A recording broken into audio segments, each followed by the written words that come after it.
Hello everyone, my name is Vincent Joos. I'm a cultural anthropologist and assistant professor in the Department of Modern Languages and Linguistics here at FSU. My work is mostly based in Haiti. This is where I do field research, looking at the reconstruction of the country after the 2010 earthquake. Yes, so I published a book 2 weeks ago. The book is called Urban Dwellings, Haitian Citizenships.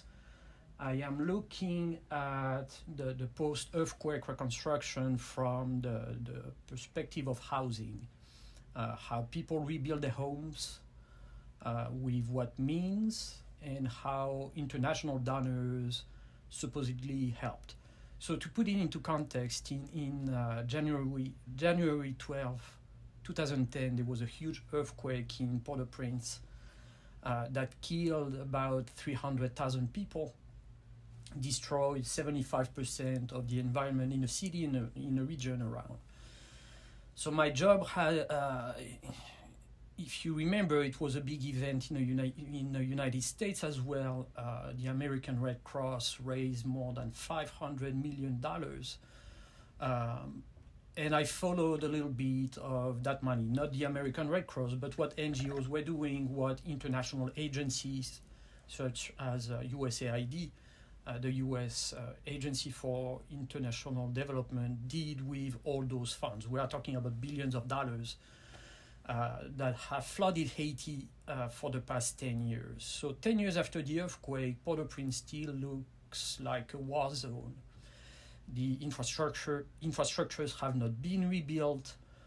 It's very hard for me to talk about Haiti these days, what is going on. There is waves of kidnapping and gangs that are engaged in turf wars. So the book is trying to understand why we arrived to that situation, why we arrived 10 years after the earthquake, 10 years after billions of dollars have been disbursed for Haiti, why we arrived to, again, a catastrophic situation. So the book is, it has two sides. I'm looking at what institutions are doing, especially USAID, like I said. And what people are doing on their own. Many houses were destroyed in Haiti, but if you look also at the landscape after the earthquake, we find traditional vernacular houses that sustained the earthquake, such as the shotgun house that we know in the US South, for instance. So wooden houses built by people houses that are able to sustain hurricanes and floods and earthquakes. There is already in Haiti a model of sustainable housing there. However, that's the big problem. The US and international financial institutions like the World Bank, the IMF, the International Monetary Fund, and so on, finance projects that were not adapted to Haitian culture and to the form of vernacular way of dwelling. So that's why it's called urban dwelling. I'm taking the example of two big projects that where the Haitian state and its partners, its international partners, spend tens of thousands, sometimes hundreds of millions of dollars. One of these projects is a settlement, a so-called village that was built outside of Port-au-Prince. It's completely cut off from the city, from the economic nerves of the city. It looks like those storage units, those little cubes, and it's in a semi-desert. So what they built ultimately are little ovens, very tiny houses. It's like twice my office here. It's completely unsustainable. And if there is an earthquake, the whole village, we're talking about 800 housing units, will be completely flattened. Mm-hmm. So that's one of the many big mistakes. The second project that I'm looking at, after the earthquake, hundreds of millions of dollars have been disbursed for creating an industrial zone 200 miles away north. of the disaster region, so it already doesn't really make sense. So it's the Caracol Industrial Project that was supported at the time by UN Special Envoy Bill Clinton and then Secretary of State Hillary Clinton. They had the idea of creating an economic pole in northern Haiti to develop the industry there. But again, it really backfired. So they built huge factories, but when building those factories, they evicted hundreds of peasant farmers that were producing nutritious food in a country where we have a big problem with food insecurity. So I think that the priorities of international donors, of big NGOs, of big institutions are completely upside down when it comes to Haiti. And the main problem is that we do not listen to Haitian voices. So what I'm trying to do with the book is to bring to the fore some of these voices. It's an ethnography. I spent a long time talking with people.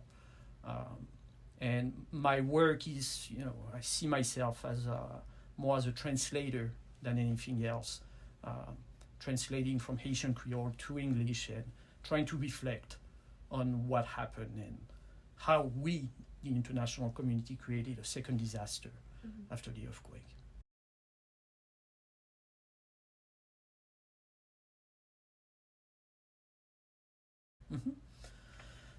There was not a lack of intervention of NGOs. To the contrary, that's the big problem. After the earthquake, we had thousands of NGOs and missionary groups that went into Haiti.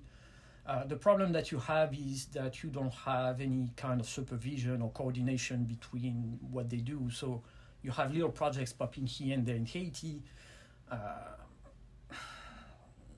For instance, if we take the case of bigger NGOs like Doctors Without Borders, right after the earthquake, they opened clinics where people could get free services.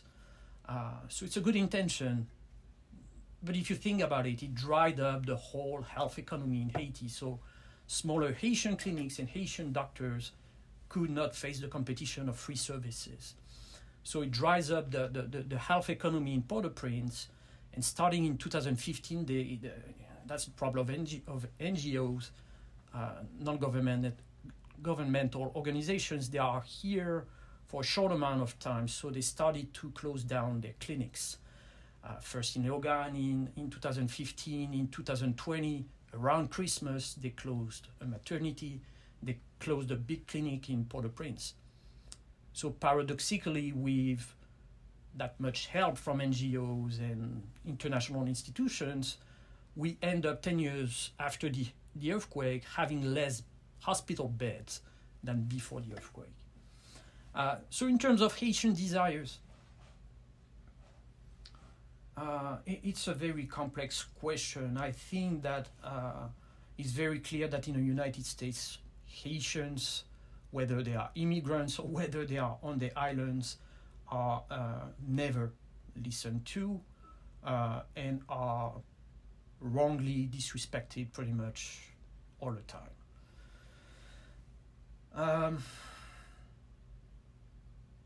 First of all, after the earthquake, there was a presidential election pushed by the US Department of State. They more or less forced people, the country was completely ravaged by the earthquake and people got to vote.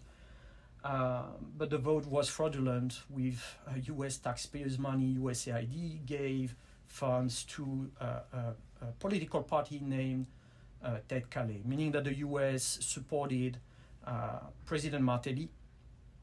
I have his records here. I don't know where they are. But who is a singer, a pop singer, who came into power, and I believe that the US and France and Canada thought that they would have some kind of a puppet government and that they could manage the reconstruction themselves. But it really backfired because they placed in power a party and a team that ultimately we found out in 2018 that party and those politicians stole about $2 billion of relief funds, what we call the Petro-Caribe funds, that are loans that are coming from Venezuela. So they placed in power a team of incompetent people, grifters, people who are still in power today, who are still supported by the United States. And that's what has created, again, it contributes to create multiple crises in Haiti. So I'm taking the example of the elections because it was very clear that candidate who was elected was not even in the second round of the elections, but the US forced him back into it. He should not have been elected the president. The Haitians had a very different idea of who they wanted to lead their country. The second thing is what Haitians desire. I cannot give a blanket response. Of course, it will vary on gender, on class, also on ethnicity, and so on and so forth. But there is a consensus.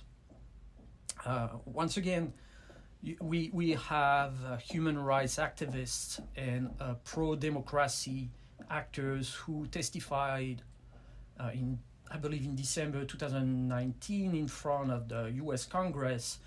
I think that across political parties in the opposition, there are some things that are very clear of what Haitian wants. They want to rebuild the Haitian state. They want to build a welfare state that invests even minimally in education, in health, in infrastructure also that would help Haitian people in the economic activities that they are used to do. It's an agrarian country. People are producing a lot of food.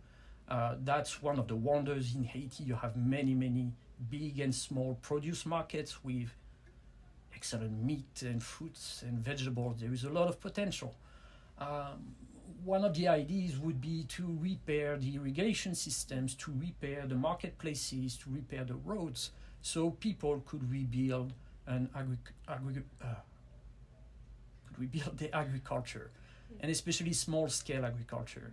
If you look at the past 100 years in Haiti, there have been a lot of initiatives and foreign money flooding in the country. The one thing that has never been funded is sustainable small-scale agriculture. So we talk about food insecurity in Haiti. Maybe it's time to act on that. So if you read the newspapers, like I do every day, because I'm passionate about Haiti, you have peasant organizations, you have Haitian actors who've been active for decades, who've been repeating the same things, what I'm saying over and over again. So it's wrong to think that Haitians cannot govern themselves, that they do not have a political agenda.